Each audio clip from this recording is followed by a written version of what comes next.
What I miss the most is I want to be close to danger, but I want to survive.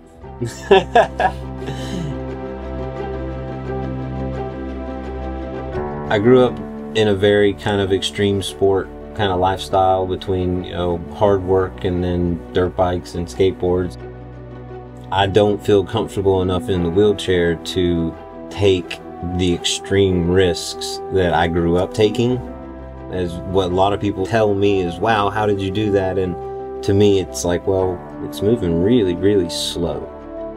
Short of stairs, like, I can pretty much do anything I want. Like, I can go downstairs, just can't go upstairs.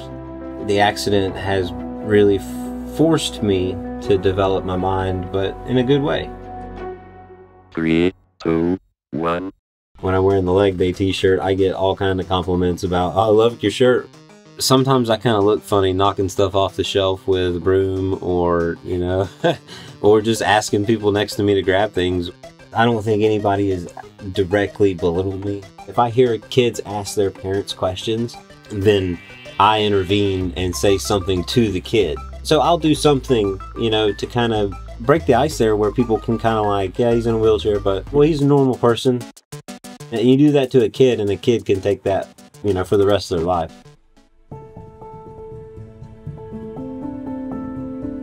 I was 18 years old. I started doing industrial work, which is 7 days a week, and shifts vary from 10 hours or more than that. Basically, the 8 days leading up to the accident, I worked 93 hours and fell asleep on the way home.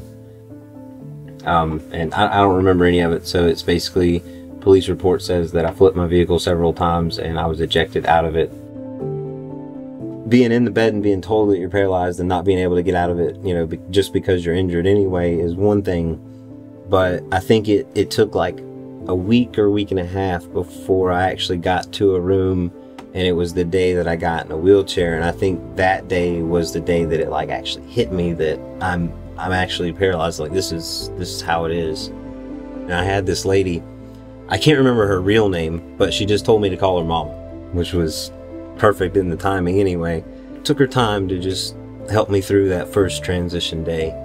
It wasn't pushy, but kind of coaxed me around to starting to move. And she made me push myself the first way.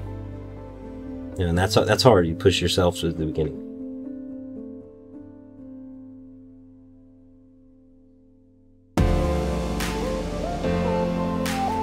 I don't really like going to the gym, so I kind of have set up my life to where I have to use muscles that, you know, and use full extension and stretch, and everything I do from the moment that I get up until I walk out of the house, or excuse me, till I roll out of the house in my wheelchair.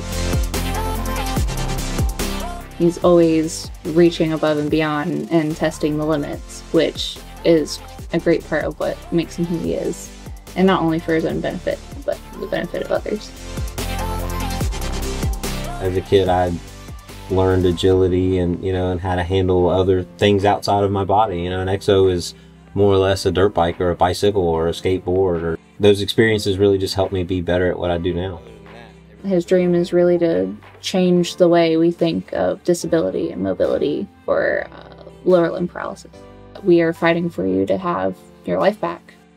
Whenever this happens to some kid, when he's just figuring his life out like I was, then boom, he goes back to what he's doing. His life isn't that different. I just want to see people not lose their hope and not lose their spirit. So that's why I act the way I do.